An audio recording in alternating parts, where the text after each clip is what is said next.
Okay, I'd like to start this morning by just welcoming all of you guys. Sawadee Kap. Welcome. Nice to see you guys. Welcome to Tung. Welcome to everyone online who's joining us as well. Today is our group learning program where each Sunday and Wednesday I get together with students and helping them to understand the path to enlightenment as taught by the Buddha. On Sundays, what I do is I do a talk in this book, Developing a Life Practice, The Path That Leads to Enlightenment. Each Sunday I go chapter by chapter, helping students to understand the teachings of the Buddha. And of course, we start with meditation first. But then on Wednesdays, what I do is I start with meditation, and then I essentially open up to any and all questions that you guys have related to the path to enlightenment. Some of you guys, maybe you've never been to a temple to actually learn about the path to enlightenment. So I'll give you guys a little bit of a taste of what the teachings of the Buddha are before we actually open up to any and all questions that you guys have. But today is just all about a kind of an informal discussion where we can do some meditation together and then just have a little informal discussion. So if you'd like to join for meditation, the way that I do this is I start with some chanting to ease us into the meditation. The chants are over there on a laminated sheet on the cabinet. If you'd like to see what they are and even chant along, you're more than welcome to help yourself and get one at any point. You're going to see that I'm chanting in the Pali language. This is the historical language of the teachings of the Buddha. And then you're going to see English translations as well. When you see this, it's important to understand that the chanting isn't a rite, a ritual, or a ceremony or worship or anything like this. It's not prayer. Instead, you're using it in order to ease the mind into meditation and get more benefit out of the meditation itself. During the lifetime of the Buddha, they used chanting as a way to commit the teachings to memory. So every 2 weeks, the Buddha's students would come together and they would recite his teachings orally in order to remember his teachings. So there isn't anything mystical or magical with these chants. So it's important that you don't think of it in that way, that there are no rites and rituals and ceremonies and worship. Things like that aren't part of the actual teachings of the Buddha. Even if you've been places that are doing those kinds of things, those aren't the teachings of the Buddha. So when I'm chanting this, it's purely to help ease the mind into meditation and actually get more benefit out of the meditation itself. If you read the English translations, you're going to see a lot of appreciation, gratitude, and respect for the Buddha. And because of that, I don't even think that the Buddha actually created these chants himself. They were probably created by his students, either during his life or after his death, because a Buddha would have eliminated their ego, which involves like arrogance and pride and boastfulness. He wouldn't have been putting himself above people or below people. So he wouldn't walk around and say, here, chant these things to me out of respect to me. But if you learn from a teacher who helped you move from anger and sadness and frustration, irritation, annoyance, guilt, shame, fear, stress, anxiety, loneliness, boredom, shyness, resentment, jealousy, if they helped you to move from that and eliminate that from your mind to this completely peaceful, calm, serene, and content mind with joy, which is enlightenment. It's a permanent mental state. And this teacher didn't want anything or expect anything from you. You'd probably have a lot of appreciation, gratitude, and respect for that person too. So that's why I suspect that these chants actually came from his students, not from him directly. So if you'd like to chant along, you're more than welcome to, because we'll ease our mind into meditation with these chants. Then once we're in the meditation, I'm going to be providing some guidance to be able to help you and kind of instruct you and guide you in the meditation. And that'll be just kind of for a short period of time. But then there's going to be this period of time where we're just meditating together and it's all quiet. Here at the temple, we'll all be meditating together, and anyone joining us online as well, we'll just all be meditating at the same time.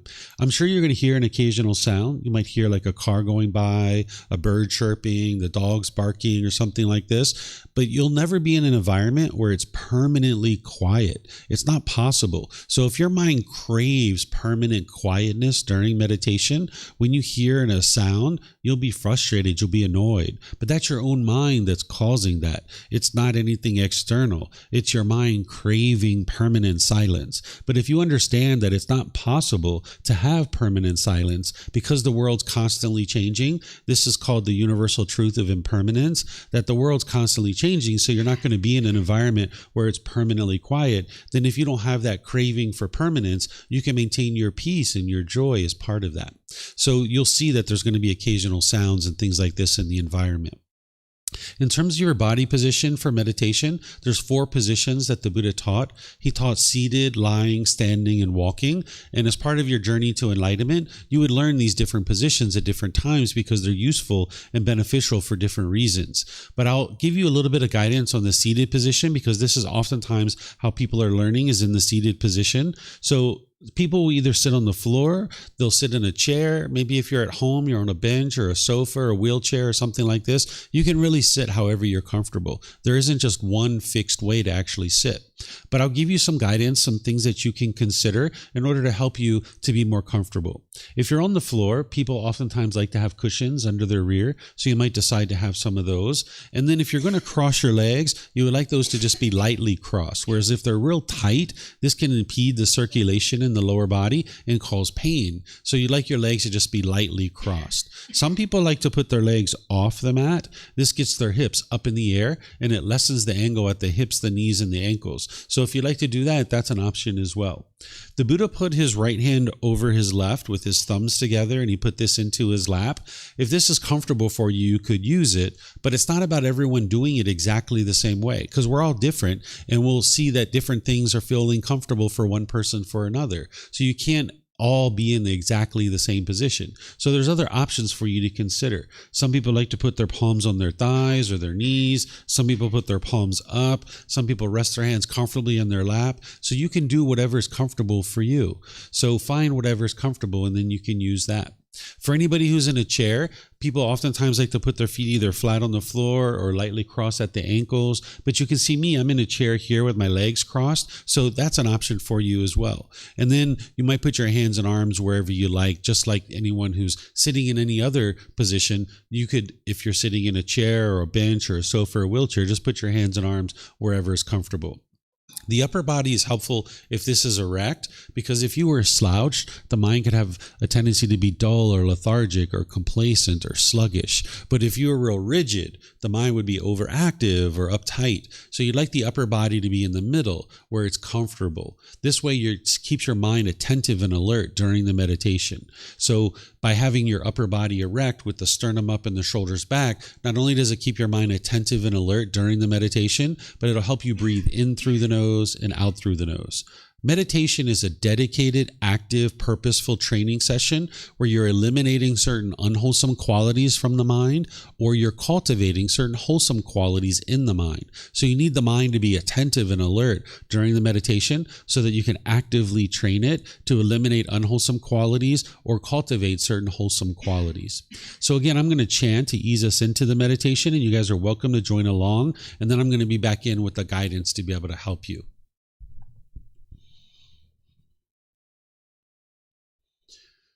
Arahang Samma Sambuddho Mahakawa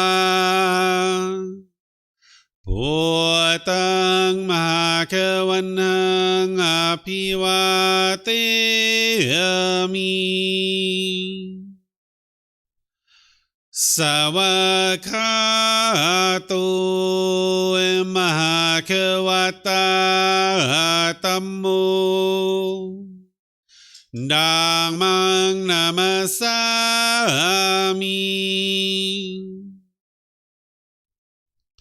Supatipano Bhagavato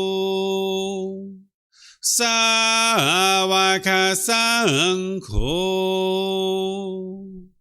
Saṅghang Namami Namo Arhasa Bhagavato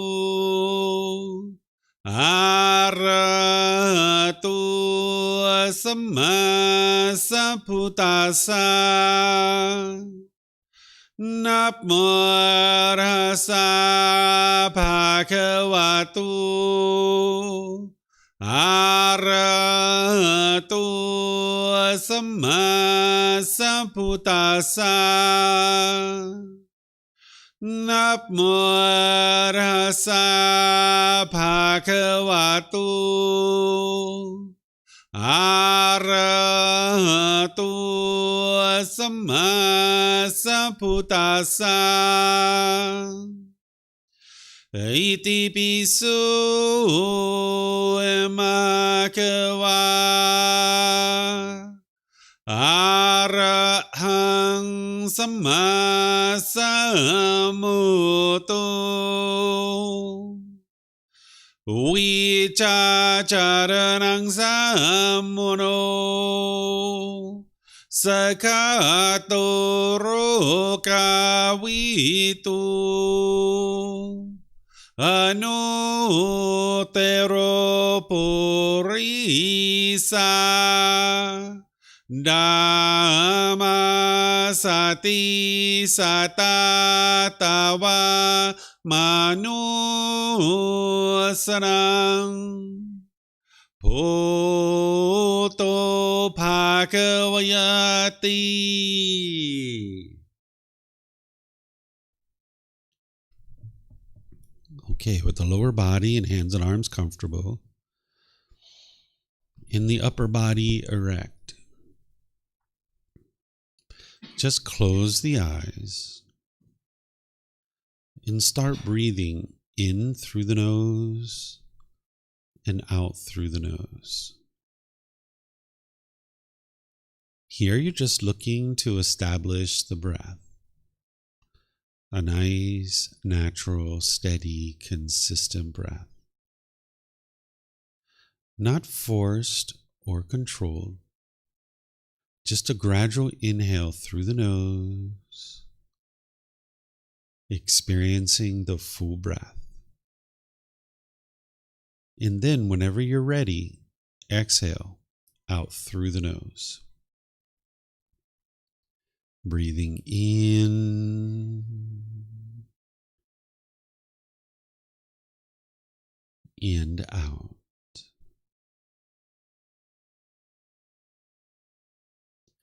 Breathing in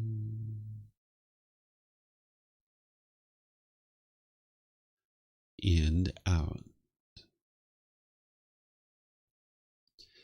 Your breath may not match up with the guidance that I'm providing, and that's okay. This is your practice. I'm just here for guidance. You can use this voice as a reminder that whenever you get to the next inhale, breathing gradually through the nose, developing a nice, natural, steady, consistent breath. And then whenever you're ready, exhale out through the nose, experiencing the full breath. Breathing in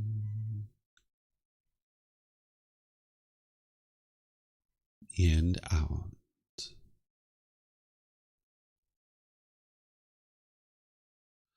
Breathing in and out.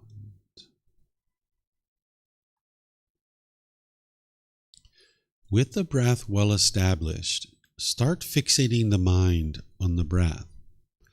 Either the sound of the breath coming into the nose or the sensation of air moving over the skin into the nose. The breath is the present moment. Fixate the mind on the breath, the present moment. Breathing in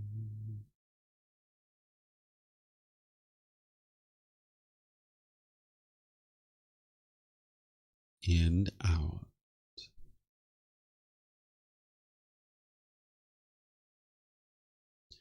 Breathing in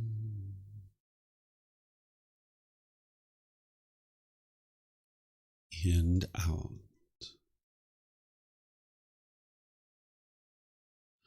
With the mind fixated on the breath, whenever you notice that it moves off the breath, cut that off, let it go, and come back to the breath, the present moment. No need to observe the thought, label it, judge it, analyze it, or even try to figure out where it's coming from. Whenever you notice that the mind is moved off the breath, cut that off, let it go, and come back to the breath, the present moment. Breathing in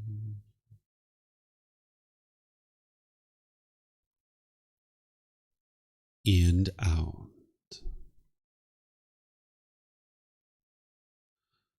Breathing in and out.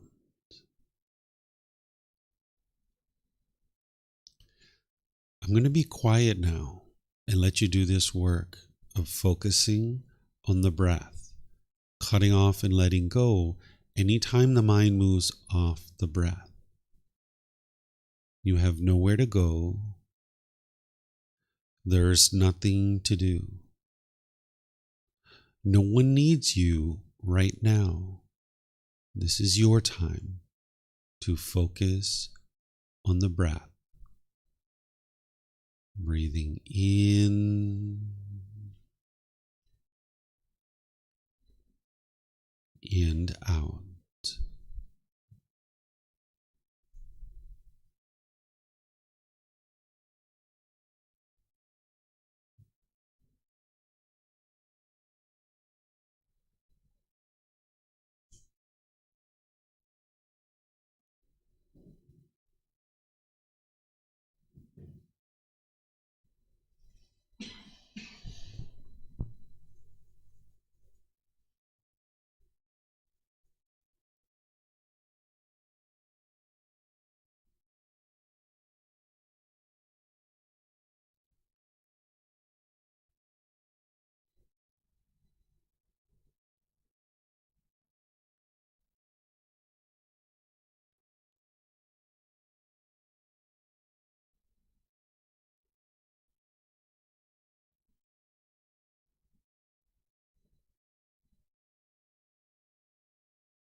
อะระหังสัมมาสัมพุทโธมหะเกวา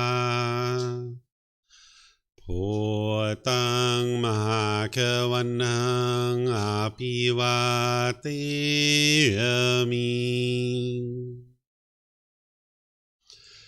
สวากขาโตมหาเขวตาธัมโมธัมมังนามัสสามิ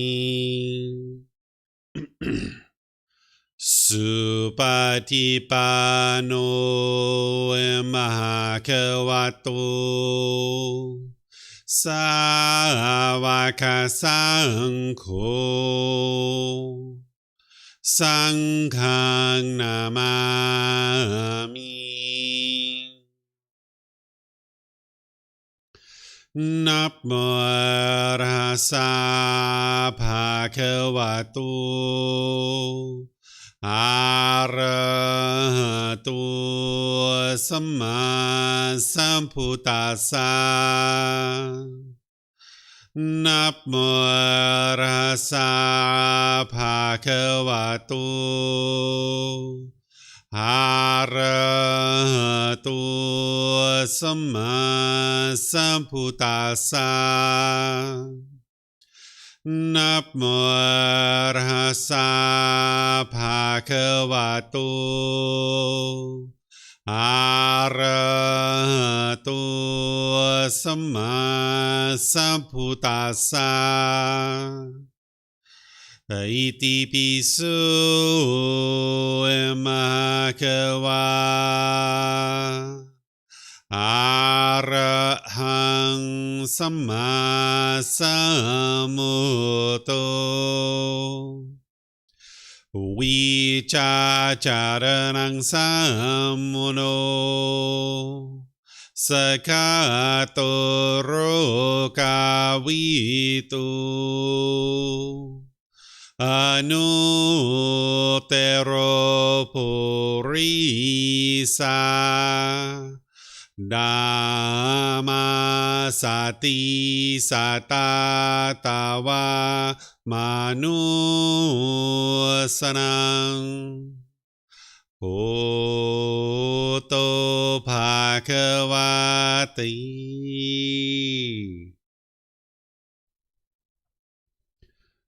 Okay, if you guys would like to slowly make your way out of meditation. Once again, welcome to all of you. Welcome to everyone here at the temple. Welcome to everyone online who's joining us. Welcome to Tung You. Today is our group learning program where on Wednesdays, I do meditation with students, helping you guys to understand a bit about meditation. And then I'm going to probably just share a little bit of a taste of the teachings of the Buddha so you understand a little bit of what they're like. And then essentially what I'm going to do is just open up to any and all questions that you guys have, whether it's about the path to enlightenment or things you're seeing here in Thailand, about the temples and things like this. Anything from your personal life that you're challenged with, you guys are welcome to ask any and all questions. When we get to the question period, we have microphones in the center of the room in the white bowl. If you could just get a microphone and press the gray button, you'll see the lights come on and you just hold it up to your chin and we'll be able to hear you here at the temple and they'll be able to hear you online as well. If you speak here without a microphone, they won't be able to hear you online. So once you get a microphone, you can just keep it with you because you might have more than one question or someone around you might have a question and you can just share your microphone. And then if you're not using it, if you could turn it off, that'll be helpful so that we don't get any feedback through the speakers. And then for those of you guys that are online, you can ask questions by putting that into Facebook, YouTube, or Zoom, or you can raise your hand in Zoom, unmute your microphone, and ask any and all questions that you like. So the Buddha's teachings are a path to helping you get to a mental state referred to as enlightenment. What enlightenment is where the mind is peaceful, calm, serene, and content with joy. The mind no longer experiences any discontent feelings. By the time you get to enlightenment, you'll notice that you've eliminated the causes and conditions that are producing anger, sadness, frustration, irritation, annoyance, guilt, shame, fear, stress, anxiety, loneliness, boredom, shyness, resentment, jealousy. All these feelings and others are eliminated from the enlightened mind. You won't even have the slightest displeasure. Oftentimes people think that these feelings are being caused by other people. If you're frustrated or you're annoyed, you might think other people are causing that. But in reality, this is actually occurring based on certain pollutions that are in your own mind. The Buddha discovered these pollutions in his own mind, and then he figured out the tools and the techniques of how to eliminate them. And then once you eliminate them, you'll be able to experience the peace and the joy of the enlightened mental state. Not only do you eliminate anger and sadness and frustration and all those other discontent feelings, but your mind will be focused. It'll be concentrated. You'll have clarity of mind and deep memory, because with those pollutions out of your mind will be performing optimally. You'll notice that your personal and professional relationships are really blossoming. They're at ease, because right now you probably have a certain amount of bitterness or harshness or hostility in your mind, and that comes out in your relationship sometimes. And because of that, with you putting that out, that's what's actually coming back to you in some of your relationships. But by the time you get to enlightenment, you won't have that bitterness and harshness and hostility in your mind anymore. You're not going to be putting that out, and you'll see more and more your relationships will improve, and they'll be really blossoming. You'll get to the point where you're not even in a bad mood any longer, that the causes and conditions that are producing that have been uprooted and eliminated from the mind. This comes through training of the mind. There aren't any beliefs in the teachings of the Buddha. So you're not believing, and then hoping something good happens when you die. It's not about an afterlife. It's about learning now, examining and investigating his teachings now in this life. It's about reflecting on those teachings to see whether they're true or they're false, and then practicing his teachings, integrating these tools and techniques into your day-to-day life in order to train your mind and uproot the pollutions in the mind. And because you're learning now, reflecting now, and practicing his teachings now, you actually see the results now in this life. You'll see your mind slowly becoming more and more peaceful and more joyful. You'll get to the point where you don't even have the slightest dislike towards another person. Right now, you probably have certain people that you like and certain people that you dislike. That dislike is coming from your own mind, that you have certain expectations, certain wants, certain things that you want this person to do. And if they do things your way, you like them and you're happy. But if they don't do things your way, you might dislike them. You might think negatively of them. But you can actually transform this, where you get to the point where you have love and kindness for all beings around you. And this just means that you need to train your mind. You need to learn the wisdom of how to do that. And what a Buddha does is they figure out how to get to enlightenment by themselves without the help of any teachers or any guides. Then they dedicate the rest of their life to sharing their independently discovered teachings with countless people. And countless people will get to enlightenment during that person's lifetime. Then they will preserve their teachings in such a way that countless more people will get to enlightenment after their death. So these are the three main criteria of what make a Buddha, is that they get to enlightenment by themselves without the help of any teachers or any guides. They dedicate their life to sharing their independently discovered teachings, and countless people will get to enlightenment, and then they preserve their teachings so that more people can get to enlightenment after their death. So a Buddha being in the world is very rare. It happens only every so often. The last Buddha that the world is currently aware of existed over 2,500 years ago. So you're not a Buddha. You're going to need help. You're going to need guidance along this path. So as you receive that guidance, what a teacher is essentially like a tour guide. We're kind of pointing out the things that you need to learn and understand, and then we provide you guidance as you need guidance. So if you guys would like to learn how to get to this enlightened mental state, there's books, audiobooks, videos, podcasts, classes, courses, retreats, even personal guidance that is available for you. And it's all available at no cost. All that has been eliminated. The barrier, the obstacles have all been eliminated. All you need to do is apply time, effort, energy, and your dedication and diligence to learning and growing, deciding that you're done with the anger. You're done with the frustration. You're tired of being stressed and having anxiety.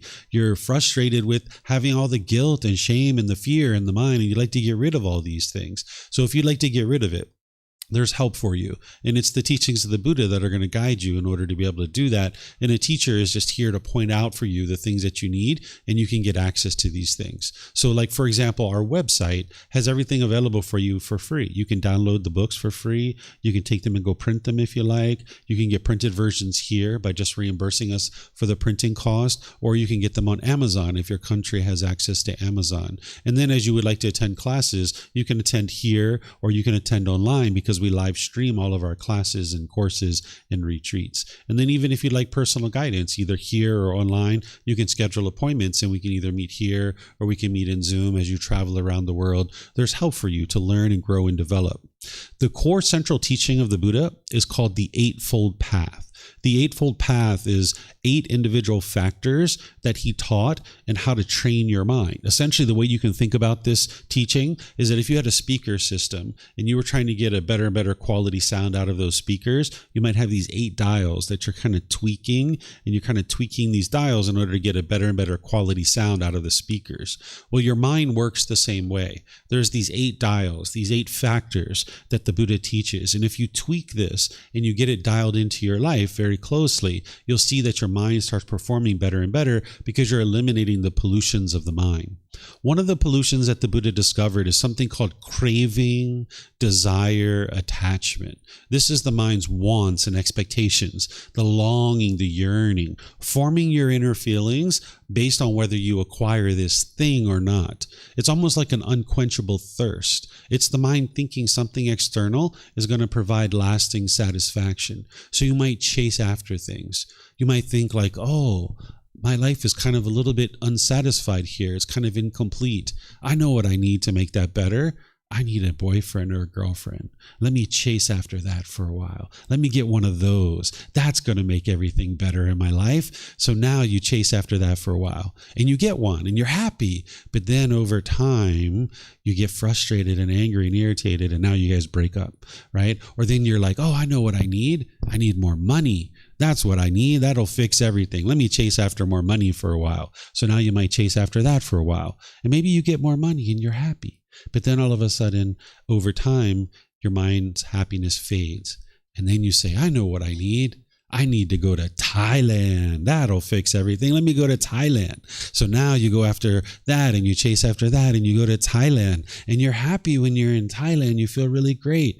But then you go back to your life and you're not happy anymore. You're frustrated and agitated, right? So these temporary feelings are occurring because of what's going on in your own mind, where you're craving and longing, yearning and wanting things to be permanent, wanting things to be a certain way. So for example, if you're longing, yearning, if you're craving, if you're wanting it to be sunny outside, when it's sunny, you'll be happy. You'll be excited. But then when it changes and it's raining, you'll be frustrated, you'll be agitated or annoyed. What this is the mind craving permanence, wanting the sun to be permanent. And as long as you're getting what you want, which is the sun, you'll be happy. But because everything in the world around you is impermanent, it's constantly changing, you can't have the sun permanently. So when that changes, now the mind experiences the frustration or agitation or annoyance. Or say you get really happy when your bank account balance is up here. You get really happy with that. Well, then when you experience change and your bank account balance goes down here, you'll be frustrated or agitated or annoyed because the mind is craving permanence. It's wanting and longing, yearning for things to be a certain way permanently. And this just isn't possible because you live in an impermanent world.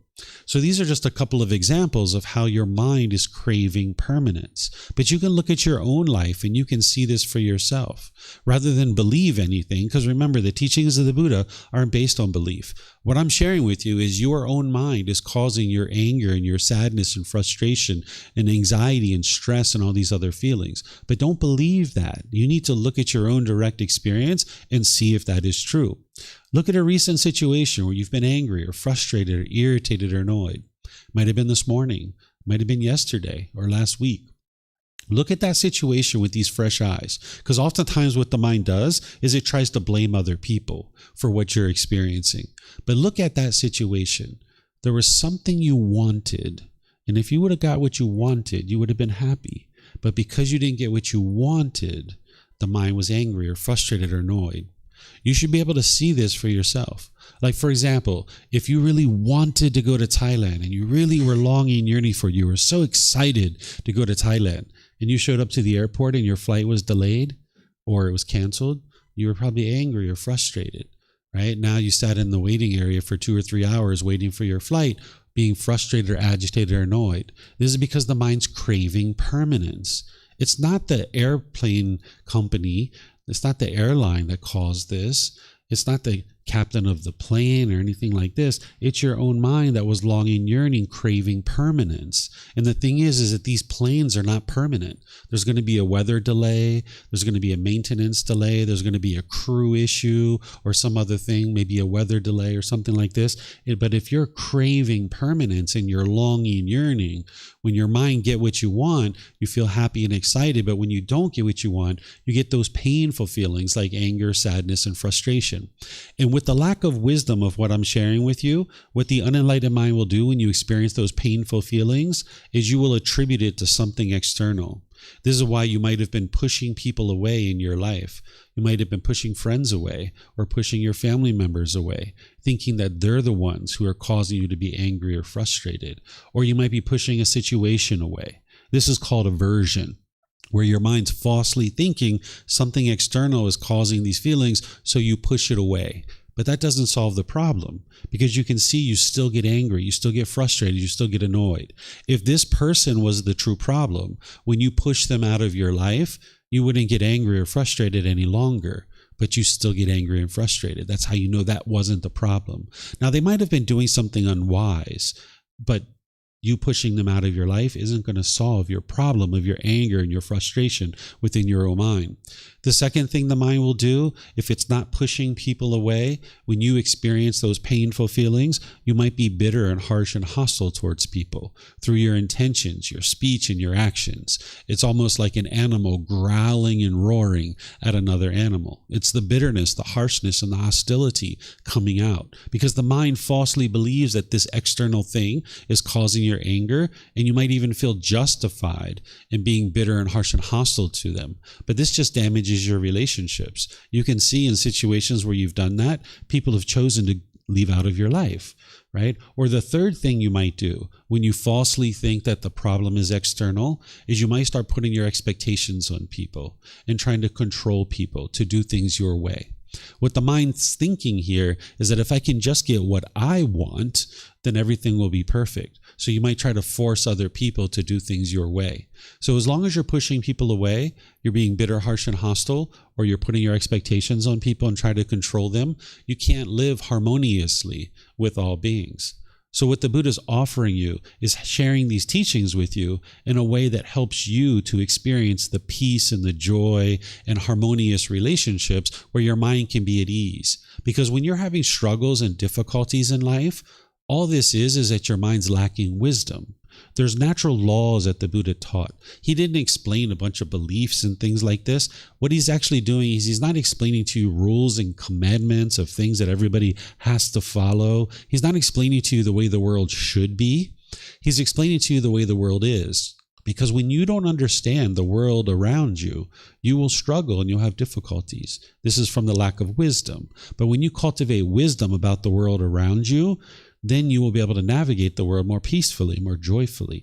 You won't have those struggles and difficulties. So that stress and anxiety, the struggles that you have in day-to-day life, that's your mind helping you to be able to see you haven't fully cultivated the wisdom about the world around you. Because by the time you cultivate wisdom about these natural laws that the Buddha taught, your life will be completely at ease. You'll be able to handle everything and anything that you need to encounter, and you won't be struggling and having difficulties in your day-to-day life anymore. But when you lack wisdom about the world around you, you will have struggles and difficulties. The way you can see this is think about it when we were a child. When we were first born, we didn't understand the natural law of gravity, and we struggled and we had difficulties. We fell down, we hit our head, we bumped our elbows, we might have broke open our knees and started bleeding, we might have broke our toys and all these kinds of things, and we cried and cried and cried because we didn't understand the world around us. We were living in a world that we didn't understand. But then slowly but surely, we started gaining wisdom of this natural law of gravity. And we started seeing the truth for ourselves, that it actually exists and it affects us whether we're aware of it or not. And we started making wiser decisions because we had cultivated wisdom. We started tying our shoes a bit tighter. We started looking at the surface of the sidewalk as we were walking down the street. We stopped being so giddy and bouncing around like a little kid all the time. And now we experience better results.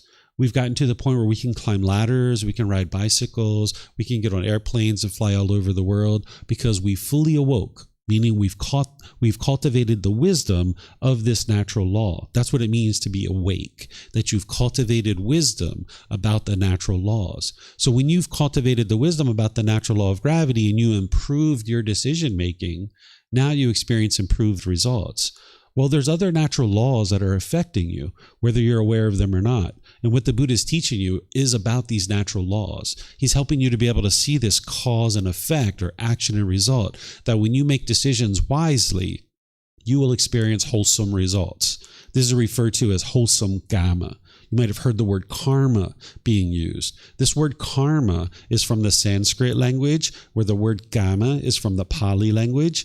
And the original teachings of the Buddha are in Pali. So people who study the original teachings of the Buddha will tend to use the word karma.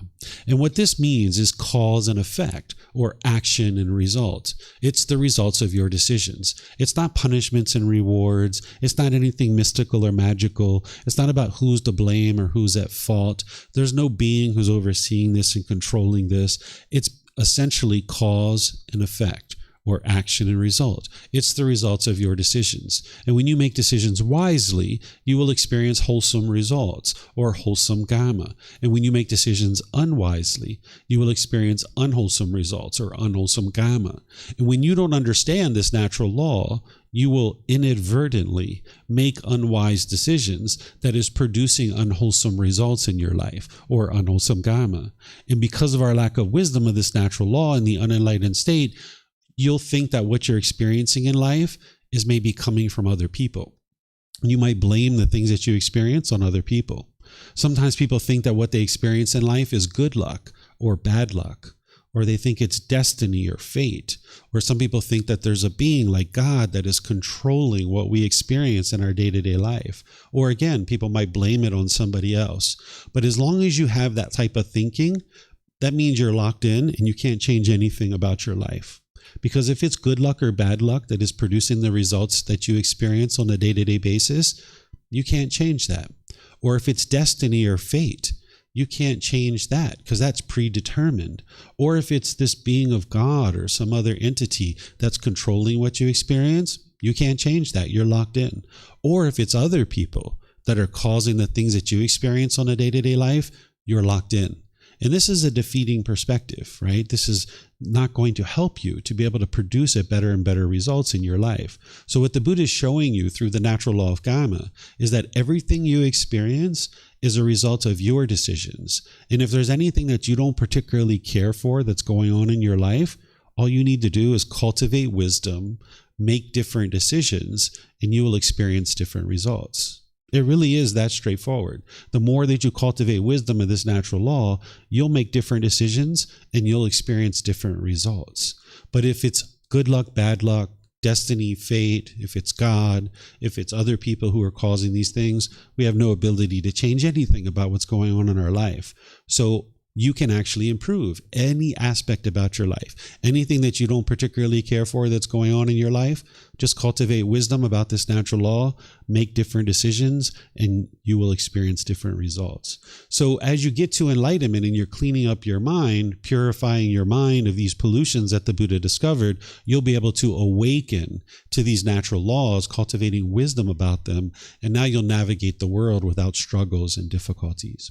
So meditation that we just did is part of that. That's part of the training that we do, in addition to other things, to train your mind to get rid of these pollutions of the mind. It's not a one-day thing. It's not a one-week thing. It's not a one-month thing, right? If it was that simple, that easy, everybody would be enlightened. It's a multiple-year journey to get to enlightenment. But just like you've been learning how to read and write and speak English or some other language your entire life, you're gradually learning. It's the same thing with enlightenment. It's gradual learning, gradual training, and gradual progress. Sometimes people think the Buddha sat under a tree, he meditated, and then he instantly got to enlightenment. Wow, wouldn't that be great if we could all do that, right? That's not the way it works. The way it works is gradual training, gradual practice, and gradual progress. And as you gradually train your mind, you're going to start seeing the qualities of enlightenment start shining through.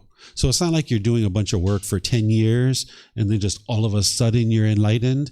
Instead, as you're gradually working your way towards enlightenment, you'll see situations where you used to be angry or frustrated or irritated or annoyed, that improves, that you'll be in that same exact situation and your mind's calm and you're like, wow, this is so great. I used to get so angry at this thing that used to happen. And now your mind is calm and peaceful and joyful in that situation. And you'll know it's these teachings that are leading you to that.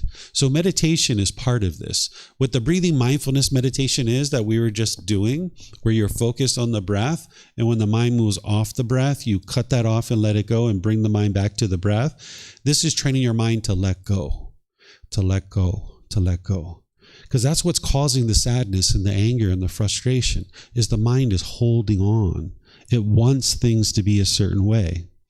Think about that boyfriend or girlfriend that you guys got together. You were so happy at the beginning of the relationship. You felt so great. But then over time, when the relationship changed and you guys broke up and you were sad and you were frustrated, you were lonely and bored, that's because your mind was holding on. You were wanting this person to be permanent in your life. It wasn't the love. It was that your mind was holding on, craving permanence. But at some point, your mind let go. You were like, you know what? If he wants to be with somebody else, so be it. And you let him go. Or if she wants to be living in another part of the world, so be it. And you let go. And when you let go, that's when your peace and your joy came back. But as long as your mind's holding on, then you're not going to be able to have the peace and the joy.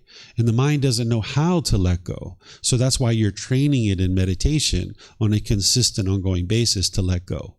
So the goal of this meditation isn't to eliminate your thoughts. It's to notice your thoughts sooner and sooner and to let them go easier and easier. So you can cultivate concentration and mindfulness or awareness of mind, and you can eliminate the craving, desire, attachment. You can train your mind to let go. So in meditation, it's like taking your mind to the gym and you're exercising the mind and you're building up these qualities, these wholesome qualities of mindfulness and concentration, and you're training your mind to let go. And you're cutting off anything and everything that comes up while you're in meditation because you're training your mind in a certain way. But then in your day-to-day life, you're only cutting off the unwholesome things. So if you're feeling anger come up and you're noticing frustration or something like this, you would like to cut that off and let it go, right? If you're feeling like you want to punch your boss in the face, cut that off and let it go, right? It's not going to produce wholesome results for you. You'd like to cut that off. But in day-to-day life, if you have a wholesome thought, like maybe you'd like to take your friend out to lunch, or maybe you'd like to call your mom and check in and see how she's doing, you don't have to cut that off. You can call her up, right? Or you can take your friends out to lunch. You're not causing any harm in that situation. So in meditation, you're cutting off anything and everything just because you're training your mind to let go. But in day-to-day life, you're only letting go and cutting off of the unwholesome things. You're noticing you're judging someone. You're looking down on them. You're thinking that you're above them and they're below you. You would like to cut that off and let it go. You notice anger, frustration, sadness, cut that off and let it go. You're not going to be able to do that easily, particularly when you first get started because your mind's not well trained. But the more you practice breathing mindfulness meditation, you'll gradually be able to train your mind to get to the point where you can let go easier and easier. But ultimately, you'll get to the point where your mind never grabs on and it doesn't crave permanence. So if you're training with the entire path to enlightenment that the Buddha teaches, by the way, I'll show you guys an image of this. Let me get my cursor over here. I'll show you what the Eightfold Path looks like, just as an image. That if you learn this Eightfold Path closer and closer, you'll eventually get to the point where your mind's never angry, never frustrated, never irritated. Here it is. This is an image of it, but there's teachings behind each one of these. These are the 8 individual factors, and it's organized into 3 individual sections: wisdom, moral conduct, and mental discipline. And this is what you would ultimately like to learn, and it's going to guide you on this path of training your mind and getting to what we call liberation, where the mind is free of strong feelings. You don't have that anger and frustration and annoyment and guilt and shame and stress and anxiety. These things aren't fun to experience, but you can actually eliminate them. But as long as you don't know what's causing them, you won't be able to eliminate them. As long as you don't understand the tools and techniques of how to eliminate it, you won't be able to. Sometimes humans have just kind of resigned themselves to think that this is normal and that we're all going to be angry. We're all going to be frustrated. You're just going to be stressed and have anxiety the rest of your life. There's nothing you can do about it. That's a defeating perspective. But what I'm here to share with you guys is you can opt out of this. Just like you go on a website and you opt out of their mailing list, you can do the same thing with these feelings. You can say, I'm opting out of these feelings, and I'm going to train my mind to be able to get to the point where there's nothing but peace and joy. So it's the teachings of the Buddha that will guide you in that. And you're going to need a teacher, you're going to need guidance, you're going to need someone to help you along the way, but it's you doing the work. You're not a follower, you're not a devotee, you're an independent practitioner who's actively seeking the truth, cultivating wisdom, and a teacher is essentially a tour guide for you, pointing out for you the things that you need to learn and grow and develop. But it's you that's in the driver's seat. It's you that is choosing to move your life forward and train your mind and get more and more peacefulness and more joy in the mind. So I'm going to stop here and see if you guys have any questions about anything that I just shared or anything from your personal life or anything that you're seeing here at the temples and things like that, because oftentimes these temples, they're not necessarily sharing the original teachings of the Buddha. You might see rites and rituals and ceremonies and worship. You know, we were talking about how some of the temples have signs that say women aren't allowed or something like this. When you see those kinds of things, that's not the teachings of the Buddha. So if you guys saw any of that kind of stuff here, that's not what the Buddha actually taught. But each one of these temples are operated independently and they can do whatever they would like to do. But when you get back to the original words of the Buddha, which is what this book series is titled, it's titled The Words of the Buddha, The Path to Enlightenment, Revealing the Hidden, because we use the original words of the Buddha to be able to help you see what he actually taught.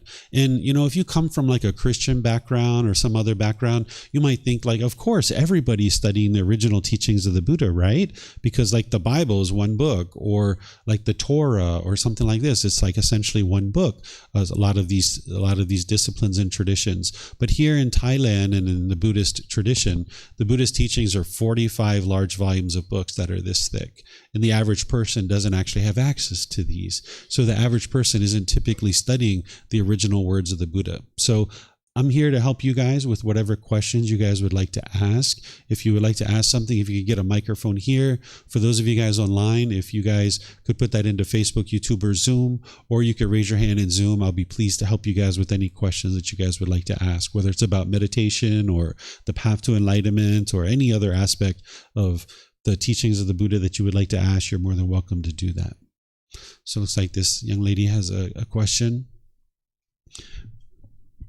Looks like Yusuf also has a question. Yusuf, we'll get to you in a moment. But yeah, if you'd like to David, go ahead. Yeah. I've got one question about the path to enlightenment. Mm-hmm. You just mentioned as a practitioner, our goal is to get enlightenment. But what's after that? You mean once you get to enlightenment? Yeah, like, for example, like you got to enlightenment like before your mid-40s, mm-hmm. I guess. And so what's that? You still have a long life to go. Mm-hmm. What's after? Yeah, so if you get to enlightenment during your lifetime, then you'll experience the rest of your life with that peaceful and joyful mental state. Your mind will be performing optimally. All your relationships will be going just wonderful. And you're going to be living this ideal life that you've created, right? You're living this ideal life that you've chosen where you would like to live. You've chosen whether or not you're going to have a life partner or not. You've chosen whether or not you're going to have kids. You've chosen a certain occupation or job. You're living the perfect life. It's not like we're in the unenlightened state, we'll work a job that we don't like and we'll just drag ourselves to work every day because we want that paycheck, we want that money. Where by the time you get to enlightenment, you would have created the perfect ideal life for yourself. Your mind will be performing optimally. All your relationships will be going wonderfully, and your life is completely at ease and peaceful. And you'll just be enjoying every single aspect of life. There's never a time where you're frustrated or even the slightest bit annoyed. So you'll just enjoy the rest of your life. Now, when you die, what happens next? The Buddha leaves it as an undeclared teaching. And I suggest that he wisely did this. He may or may not have known what was next, but if he did know, he wisely didn't describe it, because what you need to be able to do is get to the point where in the present moment, your mind's completely peaceful and joyful. Whereas if, let's just say there is something next after enlightenment when you die, and let's just say the Buddha describes that. That's just one more thing that you have to eliminate your craving and longing and yearning for. So this path isn't about living some great life after this. It's about living a great life now and understanding how to do that and cultivating the wisdom of how to do that. So no matter when you get to enlightenment, and during the lifetime of the Buddha, there were some people that got to enlightenment as early as age 7, that they would live the rest of their life with the peace and joy, conducting their life just like you conduct your life now. But instead of being disgruntled and washing those dishes, you'll be cheerful and joyful washing those dishes. So if you can imagine going from the age of 7 through your entire life with no sadness, no frustration, no annoyment, it's the best thing that could ever happen for you. And that would come from your own efforts. And your mind will be so peaceful and so joyful. If there is something next after enlightenment when you die, so to speak, then it's either as good as what you're experiencing now or better. And if there isn't anything after this in terms of when you die, then okay, so be it. You're already peaceful. You're already joyful now in the present moment. So do you still identify yourself as a practitioner after you reach enlightenment? Yes, you're always practicing the teachings. One of the ways to think about training your mind on this path to enlightenment is it's like upgrading the operating system of your computer. If you've ever been like on an old archaic operating system and it's kind of like cumbersome to use, but you're familiar with it at least, so you can kind of do the things that you need to do and accomplish the things you need to accomplish on the operating system.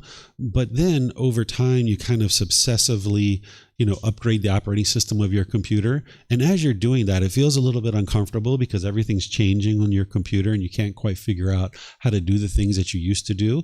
But then eventually, after a few weeks, you get up and running on this new operating system on your computer and you're like, oh my goodness, this works so much better. I'm so glad that I upgraded the operating system. It's the same thing as you're upgrading the operating system of your own mind. And now your mind's functioning optimally and you're conducting your life with ease, making wise decisions. So by the time you upgrade this operating system, you'll be able to conduct yourself with ease and do so many things so easily because you've now upgraded your operating system. You're making decisions in a different way than you did before because you're basing those decisions on the wisdom of these natural laws rather than the way that we used to do it before, which was with a lack of wisdom. And that's why we kept meeting with all those struggles and difficulties. But when you fully upgrade your operating system, you fully understand how this world functions and you can conduct your life with ease. Thank you. You like that metaphor? Yeah, sure. Okay. If you guys have any questions here, you guys are welcome to get a microphone. It looks like Yusuf has a question. Go ahead, sir. Hello, Teacher David. Hello, sir. I don't have any question. I just wanted to say that I love you. I love you too, Yusuf. Okay. Nice day. You too, buddy. Yusuf's been studying with me for a little while. He's been learning a lot and perhaps making a lot of improvements to his life. So it's not uncommon for teacher and students to love each other. Love meaning we have a genuine interest in seeing each other be well, right? We're not attached to each other. We're not trying to control each other or put expectations on each other, but we have a genuine interest in seeing each other be well. Okay. Any questions? Yes, sir. Ma'am, we have microphones here. You guys are welcome to get some more. There's more back there.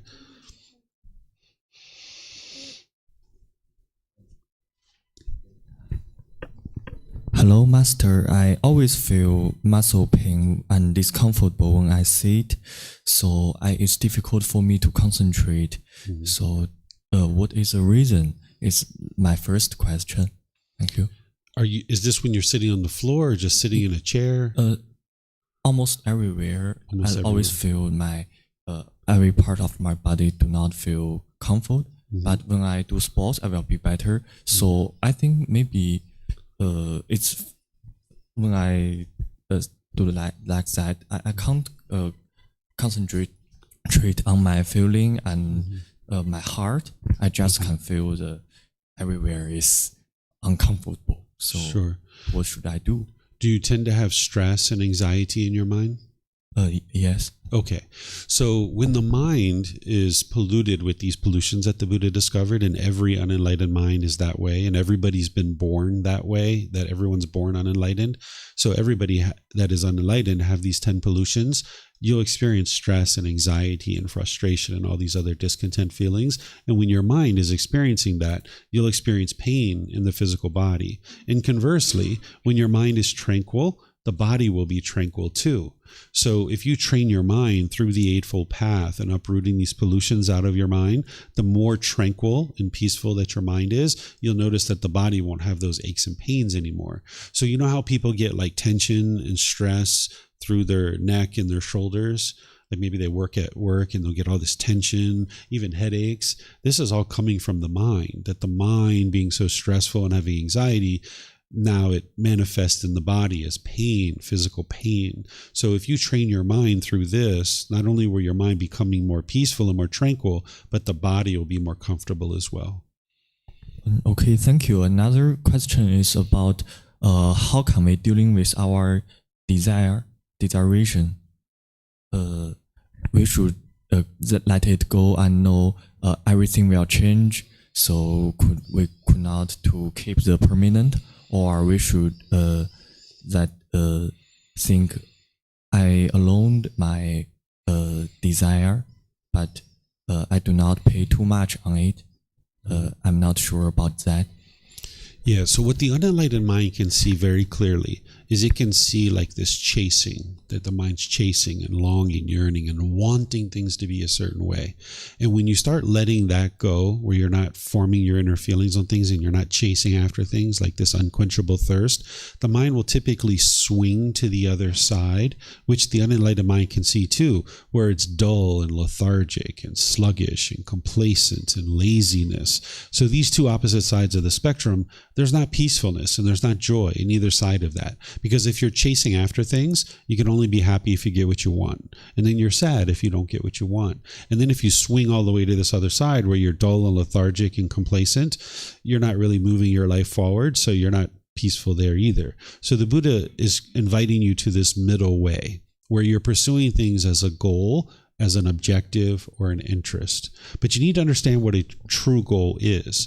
If you have goals now, and if you accomplish your goal, you get happy. And if you don't accomplish your goal, you get sad or frustrated. This isn't actually a true goal. This is a craving, desire, attachment. This is a longing, a yearning. What a true goal is that you gradually work your way towards something through wise decision making. And whether you attain that thing or not, you can maintain your peace and maintain your joy. So if you're making your way towards this goal and you're 80% of the way there, you can look at it and be like, okay, well, I haven't met the goal yet. What should I do here?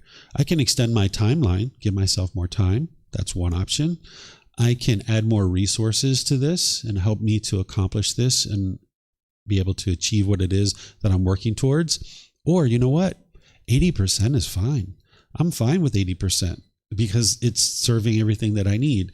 But either way, you're not getting so happy when you accomplish it, and you're not getting sad when you don't accomplish it. You're just making wise decisions towards that objective. So that's what you would ultimately like to learn how to do in life. But the mind doesn't know how to do this in the unenlightened state because it doesn't understand this middle way.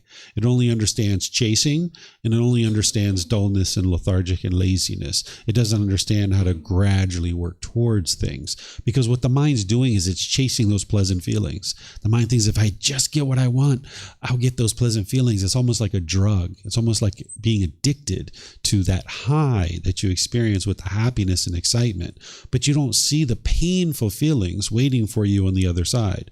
So for example, if I chased after a new job and I was longing, yearning, I was chasing more money, bigger title, nicer office, and I'm chasing after that and longing, yearning. If I get it and I get so happy and so excited with this new job, well, that job isn't permanent. So I can only be happy and excited when I have that job. So 3 years later, when this company goes out of business or they lay me off or something like this, now you'll be angry or sad or frustrated. So if you allow your mind to get so excited and so happy, then the painful feelings are waiting for you right around the corner, because whatever you're forming your happiness based on is not permanent. So that means your feelings are not permanent. So you'll need to learn how to pursue something like a job and just gradually work towards it as a goal, objective, or interest, and don't form your inner feelings on whether you get this job or not. And if you get the job, it's like, sweet, I got this job. This is going to be better. A nicer salary, a better location for me to work, a better office, better title. This is going to help me in my career. But you need to always remind yourself it's not permanent. This job is not permanent. So you don't need to be excited and so happy because you got this new job. Instead, you just stay calm and you stay peaceful, and you just gradually do a better and better job at this new occupation. And now you understand that it's not permanent. So now when you quit or you get fired or the company goes out of business, okay, I always knew it was impermanent to begin with. So now it's just a matter of finding another job, and I will just find another job. I don't need to be sad or angry or frustrated. You can just maintain your joy whether you have a job or you don't have a job. And this comes with training. You know, it's easy to sit here and talk about it, and it's like, oh yeah, that sounds good. But to actually do it in day-to-day life, that's where the training comes in. And that's why you need the practice of the Eightfold Path to help you learn how to do that. Okay, thank you. Yeah, you're welcome. You guys have questions?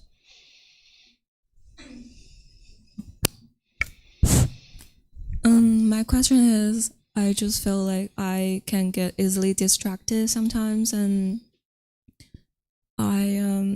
sometimes I feel insecure and depressed. Mm-hmm. So I want to know if there are any ways for the normal people to improve on that, to deal with the negative emotions. Yeah, it's the same thing here. The same thing that's causing your challenges is the same thing that's causing his and everybody else's. It's the pollution in the mind, that the mind hasn't been trained. So when we grow up, our parents teach us to clean the body. We learn to take a shower, brush our teeth, shampoo our hair, wash our face. We learn to put on deodorant and things like this. They teach us how to clean our body. But the things that none of us learned when we were growing up is how to clean our mind. So if we're only addressing the body, we're not addressing the full being, right? We're only addressing half of this being who you are. The other half is the mind.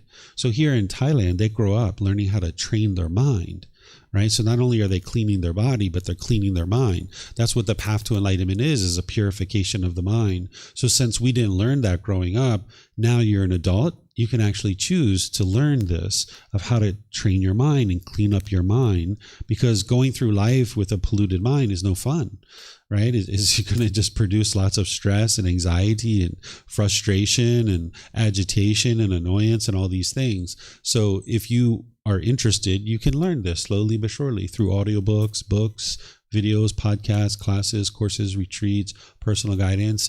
And maybe someday you'll be like Yusuf, and he's probably getting happier and happier every day because his mind's getting cleared out more and more every day, and his life just gradually improving, right? So you can see that the teachings of the Buddha actually work.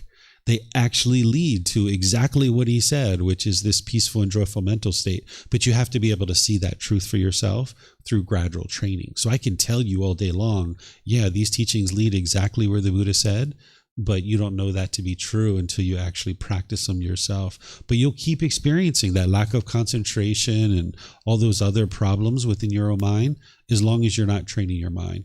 But if you choose to train your mind and clean up your mind, then you'll actually fix it. It's the same thing, like if you never cleaned this body, it's going to stink. It's going to have an odor to it, right? You're going to have difficulties and struggles in the world. But because you choose to clean this body, you don't experience that struggle and that difficulty. But because you're not cleaning the mind, and many people in the world aren't, they're going to keep experiencing these struggles and difficulties over and over. Now that you guys are in Thailand, you can look around. You can see the Thai people. They're so peaceful. They're so joyful. They're smiling, right? They don't have all this extensive wealth that a lot of other countries have, but they have something even better. They have the wealth of wisdom, which produces this joy. You can see they smile, they're happy, they're joyful. You know, that lady on the corner of the street selling her mango and sticky rice, she is just so happy to be slicing up that mango and serving you that sticky rice. She just enjoys it so much. And probably when you eat that mango and sticky rice, it's probably really, really good, right? Because she put all this care into creating this mango and sticky rice for you. So as you go through life, you got to find your mango and sticky rice, and it needs to include the training of the mind so that you're training your mind, and now you can experience more peace and more joy. So there's nothing I can share with you in 3 to 5 minutes that's going to drastically change your life other than to guide you to training your mind with the Eightfold Path. You know, we did meditation today, but this is just one little session. You're going to need some consistent ongoing training.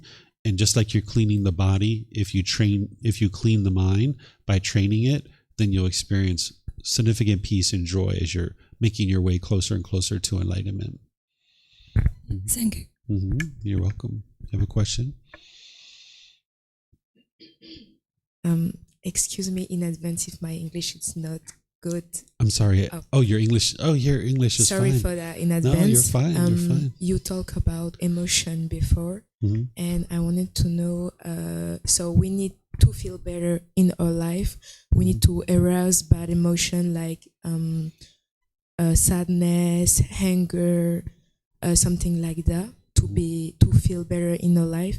Like, and if we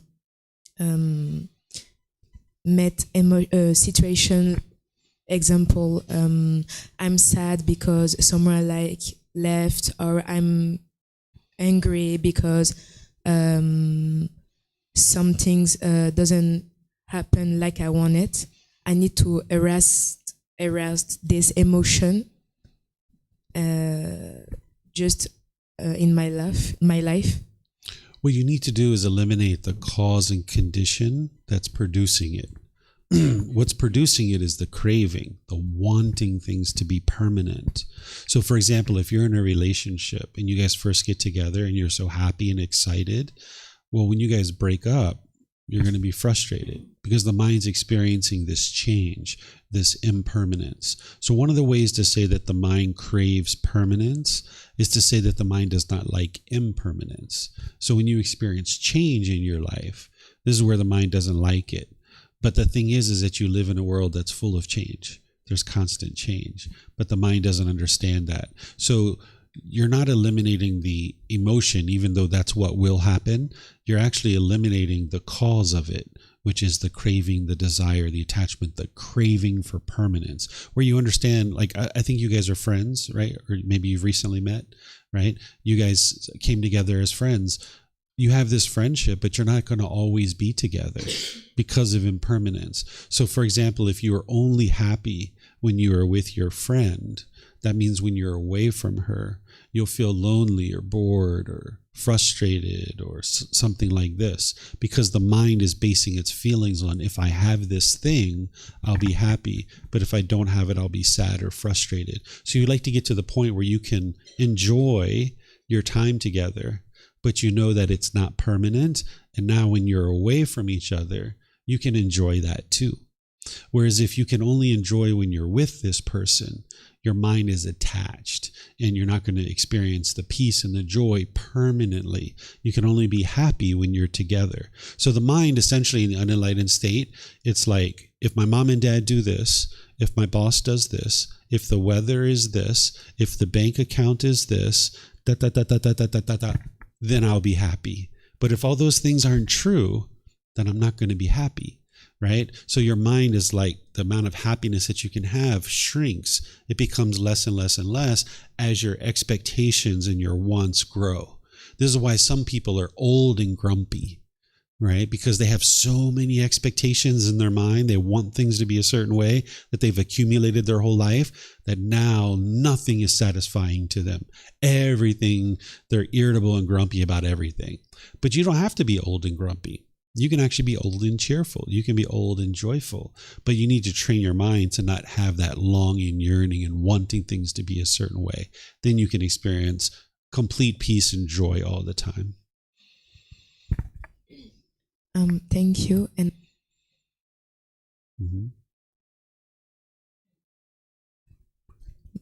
okay, I have last question. Sometimes because I'm travel right now, it's my first time I travel so long, and sometimes I can be really, really sad because of the changement, and I don't know how to control it. That's why I ask if I need at this moment, I don't know, think about something else or cut off, but I don't know how to cut off because I don't learn how to cut off. Sure. I don't know if it's clear. Yeah. What you're doing actually is wonderful for you because you seem like a pretty young person. So wherever you've lived in that place for an extended period of time. And maybe it's around family members, right? And now you're going off on your own. Essentially, you're stepping away from all those things that your mind's attached to, like your family, wherever you grew up, all those things. You're stepping away from that and you're having to go out into the world and train your mind to let all these things go. Just going on one trip like this isn't going to train your mind to let go, but this is a step in the right direction. By going out and traveling on your own, you're training your mind to go out into the world and find that peace and joy without all these other things that your mind's holding on to. So yeah, you're going to feel frustration. You're going to feel stress or anxiety. You're going to feel scared sometimes when you're out there by yourself. You're going to feel that fear. That's because your mind's holding on to those things back home.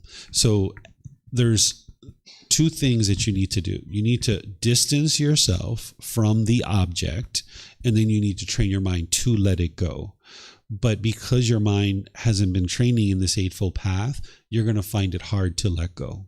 So you've done the first part, which is you've distanced yourself from the objects that you're attached to, like mom and dad, maybe brothers and sisters, and your home and all these kinds of things. You've done that first step of distancing yourself, but now you need to train your mind to let go. And it doesn't mean you're always going to be away from your family. That's not what it means to get to enlightenment. But as part of training your mind, you do need to distance yourself for a period of time so that it has the opportunity to let go. So you're going to need the breathing mindfulness meditation. You're going to need things like generosity. You're going to need each one of these factors of the Eightfold Path to be consistently training your mind to let go. Because right now it's hard to let go. But one of the things you can do is you can redirect your mind, but you'll find that to even be challenging. What redirection is like, say I'm sitting on the sofa and I'm watching the news and you're noticing this anger and frustration coming up in your mind. Rather than just sit there and dwell in that anger and frustration and allowing your mind to stay wired that way, you can actually turn off the news and get up and go outside for a walk, or go for a bike ride, or go to the kitchen and get a glass of water or something like this. That's redirecting your mind. No need to just sit there and watch the news and keep dwelling in that anger. You need to distance yourself from the object, which is the news, and now you need to train your mind to let it go. So these kinds of things can help you, but that stuff alone isn't going to fully get you to the peace and joy. You need the entire Eightfold Path to help you. Mm-hmm.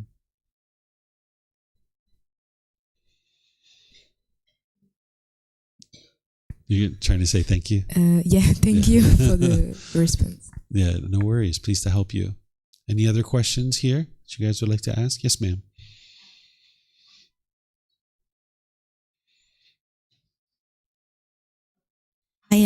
I'm easily distracted, and I want to know how to cultivate my concentration in daily life and focus on the present. One of the things that all of you guys can start with, because it all comes back to this Eightfold Path, but one of the things you guys can all start with is I introduced you to meditation today. I taught you meditation as I was guiding you in meditation. Were you here when I was guiding you in meditation? Sorry? when I was guiding everyone in meditation, were you here? Yeah. Yeah. So even though in order to get a complete solution, you're going to need to know the entire Eightfold Path, you learned a little piece of it today, which is the meditation. If you just start introducing all of you some meditation into your life, where this meditation that I just did with you guys, if you do this 2 or 3 times a day, slowly building it up to about 30 minutes or more per session. Maybe you start out with 5 minutes or 10 minutes, but over time, maybe 6 months, a year, 2 years, you gradually expand that to longer and longer. This is going to surely help you, but you can't just meditate your way to a better performing mind. You need more than just meditation, but that's a decent place to start because you guys all learned that today. So that's something that you can now integrate into your life, where in the morning, in the evening, you do some meditation. Maybe in the middle of the day, you do some meditation. This is going to help you to get more concentration and more focus in your mind. But you're going to need other things besides just meditation to really, truly help you.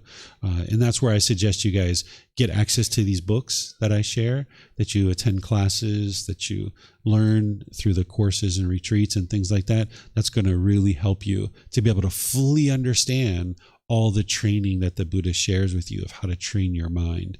But you can at least start with the meditation because that's something that you know already since you learned it here today. At least we're introduced to it. Thank you. Yeah, you're welcome. Okay, let me see if we have any questions anywhere else. I don't see anything here. Oh, we have a question here? Yeah, go ahead.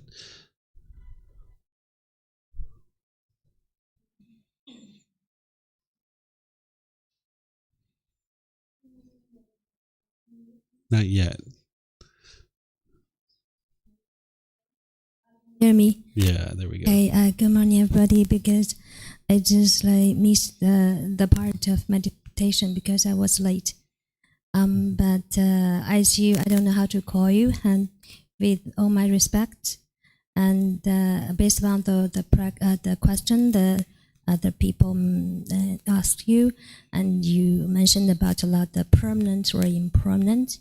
So there are lots of things you think is not permanent for people to hold on. So this come up an idea. So if there's something that's permanent for us to chase after in this world, there's nothing in this material world that is permanent. Anything you can see, hear, smell, taste on your tongue, anything that comes in contact with the body, or any thoughts or ideas that go through your mind, these are all what's called conditioned objects. They arise, they change, and they fade away. And this is the problem, is that the mind's grabbing onto these things, wanting it to be permanent. So for example, if you buy a brand new car and you're so excited about that brand new car, and then you park it at the store and you go inside and you come out and you see a scratch on your car, you might get frustrated, you might get agitated. That's the mind craving permanence. It's not the person who scratched your car, and it's not the scratch itself that's causing you to be frustrated. It's the mind craving permanence and wanting this car to be permanently beautiful, when in reality, this car is impermanent. It's going to change over time. But as long as our mind craves permanence, we'll be frustrated and annoyed and agitated when we experience this situation. So all the material things in the world are impermanent. They're arising, changing, and fading away. But there's something called unconditioned objects. Unconditioned objects, they don't arise, they don't change, and they don't fade away. Enlightenment is that way. Once you get to enlightenment, it's a permanent mental state. And the natural laws that the Buddha taught during his lifetime, those are permanent too. That's why his teachings from 2,500 years ago are just as applicable today as they were 2,500 years ago, because he described these natural laws, and those natural laws haven't changed. So you can understand them, and then as you do, you're gaining more and more wisdom, and you're purifying your mind. And when you get to that purified mind, you've eliminated the causes and conditions that are in the mind that are producing anger and sadness and frustration, for example. So now your mind is unconditioned. The mental states that you're experiencing as an enlightened being, they don't arise, they don't change, they don't fade away. When you wake up in the morning, you're joyful. All day long, you're joyful. You go to sleep, you're joyful. Even your mom died, you would still be able to maintain your joy. You're not joyful because your mom died. You're joyful despite that she's died. Like right now, if your mom's alive, you're happy. But if she dies, you experience that impermanence that the mind doesn't like, and it's craving this permanence. And now you're sad or grieving or sorrowful. And that's because the mind's craving permanence. But you can get to a point where you've trained your mind to understand mom is impermanent. Because she was born, she's going to die. Every single one of us are going to die. And if your mind is holding on and craving for mom to be permanent, when she does die, you'll grieve and you'll be sorrowful. You're not a bad person. You haven't done anything wrong. It's just that the mind is craving that permanence. But you can get to a point where your mind has let go of all these things around you, no longer holding on and craving for it to be permanent, so that even when mom dies, you can maintain your peacefulness, you can maintain your joy, you can maintain your appreciation and gratitude for having this woman in your life, that she helped you in the way that she did. And now you can just maintain that appreciation and gratitude and respect for her, rather than feeling so miserable when she's died. And that's what you would ultimately need to be able to do in order to train your mind. And that mental state is permanent. But everything else around you is all impermanent. I got it. Mm-hmm. I really appreciate that. Thank you. You're welcome. Yes, sir.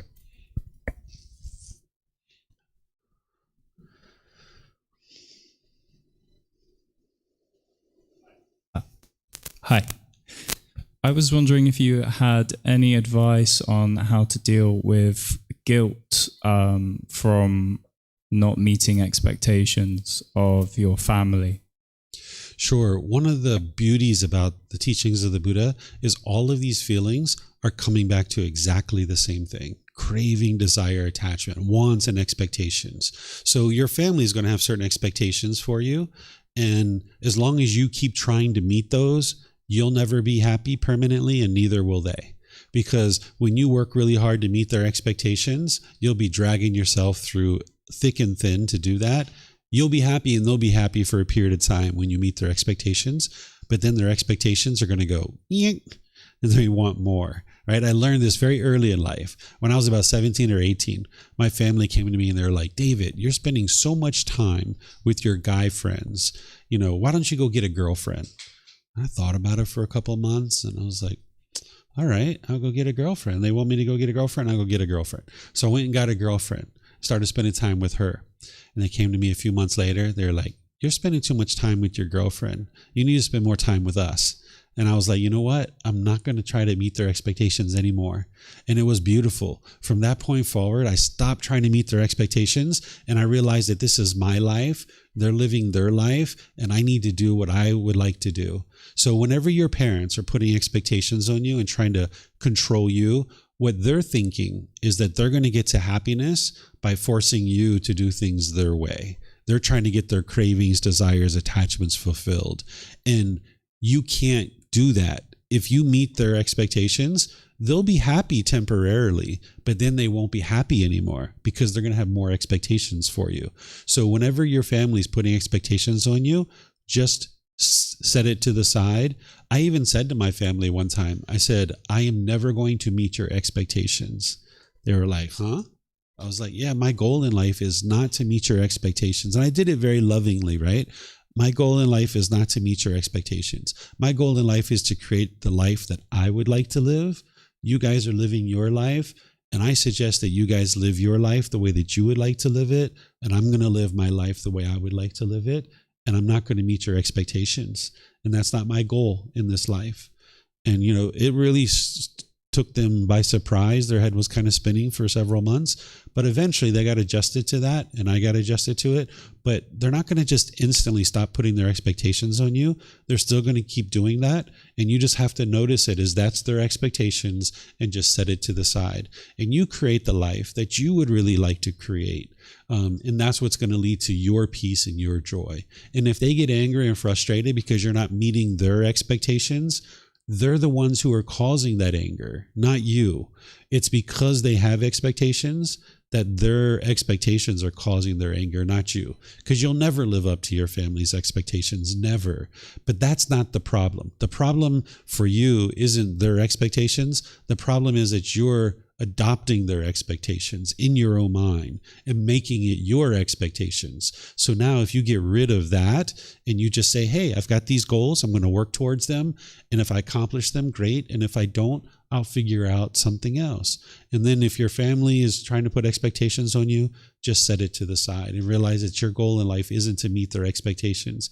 And even if you did, it's not going to result in their permanent happiness, because they're only going to be happy as long as you do what they want you to do.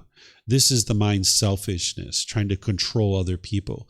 But they're confused because they think that's their love. What parents think and what siblings think is they think if they get you to do things their way, they think that that's their love. But that's not the love. If we're going to love somebody, we need to love them as they are and not put expectations on each other. As soon as we try to control other people and put expectations on them, that's our own selfishness coming through. And it's not going to lead to a wonderful relationship. So as long as we're putting expectations on others, it's not going to produce beneficial results for everybody involved. So when we get those expectations out of the way, our true love can shine through. But your parents don't know how to do that right now because they don't have that wisdom. So in their mind, they think that they're loving you by putting expectations on you. But if you know the truth, then you can walk forward in your own life and choose to not adopt their expectations and just do whatever it is you would like to do in life. And don't set up your goals to meet their expectations, because you'll never be able to do that.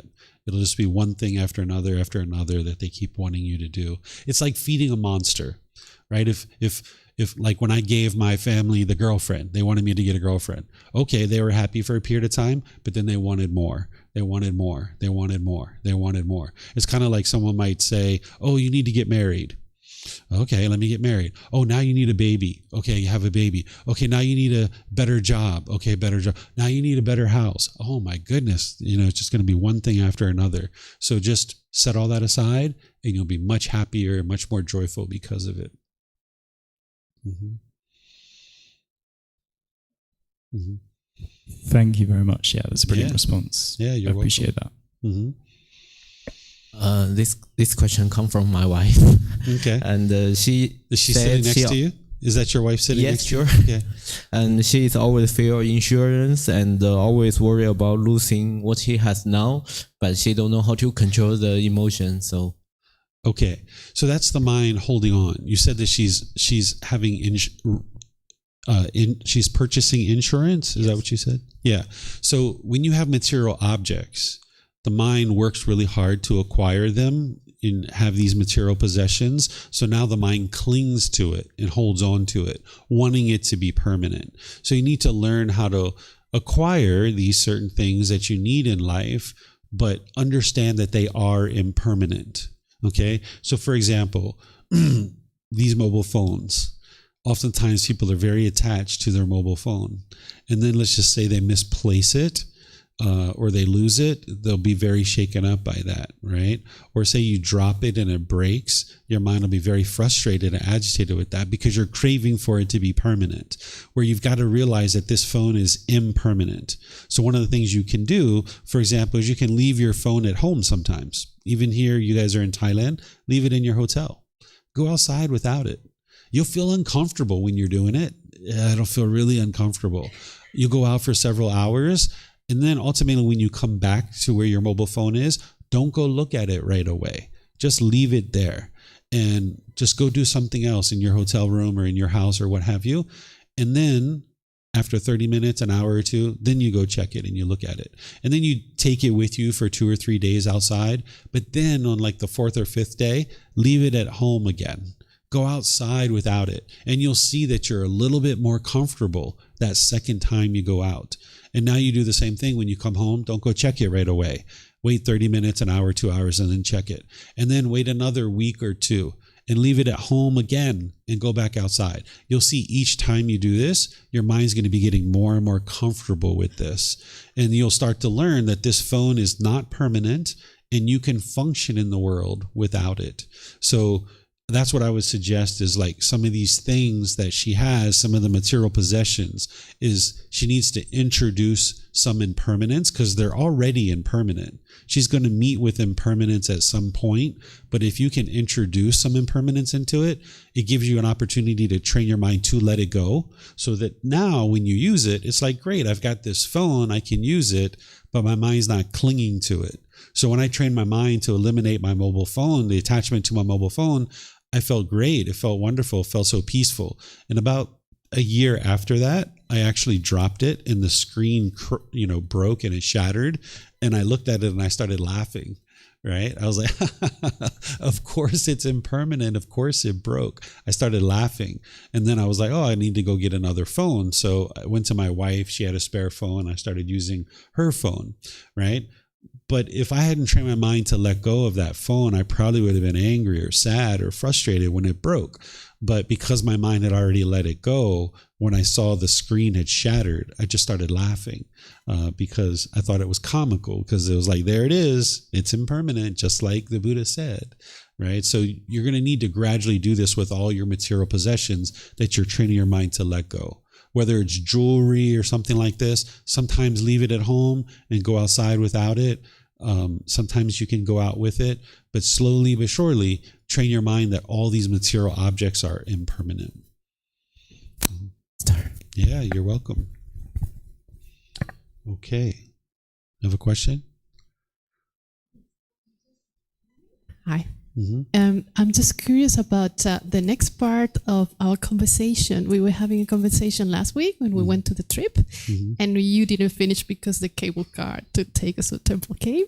So it was about the brain and the mind. I was talking to you about my interest in neuroscience, which I studied, and meditation and yoga. And then I was telling you that the more I listened to Buddha's teachings, to me, it's like he was the first neuroscientist. It's about neuroscience. It's about training the mind, meditation, compassion, gratitude. All this is like science is telling us that today, but the Buddha was talking about that a long time ago. And then, of course, we say like training the brain. It's always mostly about brain, and then there you were going to say something about mind and the brain. So I would like to know the next part. Yeah, what I was sharing with you is that there's the physical organ of the brain, and that's the part of the physical body. And then there's the mind, which is non-physical. It's intangible. These are two separate things, but there's a connection between the two. And what you're doing on the path to enlightenment is you're training your mind. But there's changes to the physical brain that are occurring because you're training your mind and you're purifying your mind.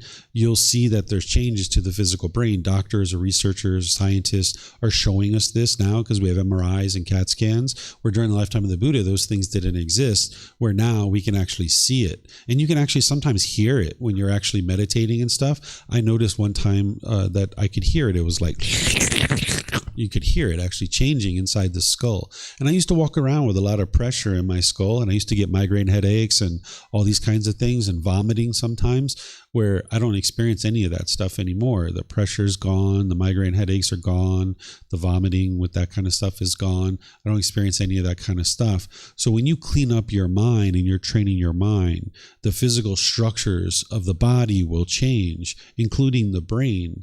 You'll notice that the physical structures change. You even notice that you have a brighter complexion. You notice that people look very young who have trained their mind. They have a brighter, more cheerful disposition. And because of their mind being more cheerful and more bright, their body, it looks that way too. They have a different skin complexion. Their eyes are brighter, these kinds of things. So you'll see these physical changes to the body, and the brain is one of those things that will change as a result of training the mind. Yeah, you're welcome. All right. I think that's all the questions for today.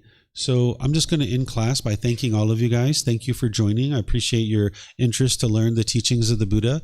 As you guys would like to learn more, you're welcome to come here. You're welcome to join us online. Even if you can't attend our live classes on Sunday, Wednesday, and Saturday, they're recorded. So you could watch them on YouTube or on Facebook or on our podcast and these kinds of things. Our website is a great place to get connected into all the resources that we share. So Buddha Daily Wisdom is a great place to get connected into that. If you'd like to start with this first book, which is what I recommend for everyone, like I mentioned, you can download it for free from buddhadailywisdom.com. You can take it and go print it. You can get printed versions here by just reimbursing us for the printing cost. It only costs us 390 baht to print it. If you just reimburse us for that, then you can take the book with you if you'd like. Or if you'd like to order it on Amazon, you can get it on Amazon as well. So if you start with the first book and you gradually work your way through it, you'll be able to attend the classes and courses and retreats and read the book, and you'll be able to understand the training of how to train your mind and gradually make your way to this enlightened mental state.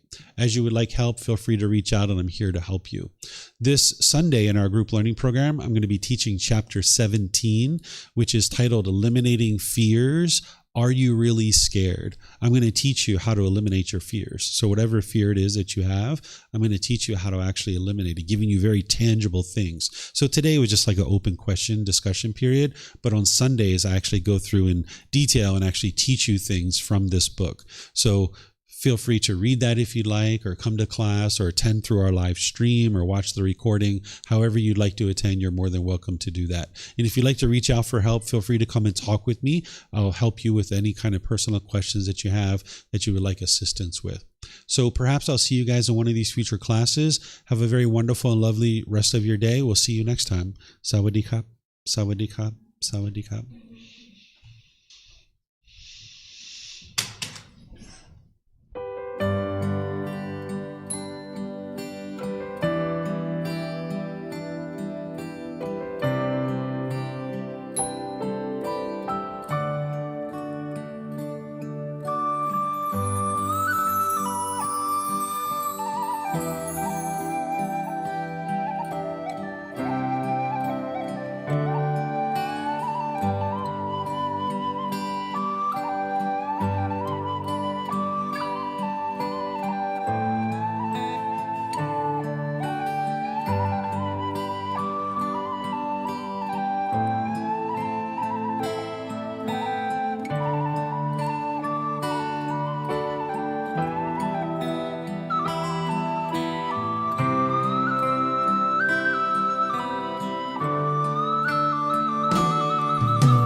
Thank you again for watching. Enjoy your meditation. Look forward to seeing you online and answering any questions that you might have. Thank you so much.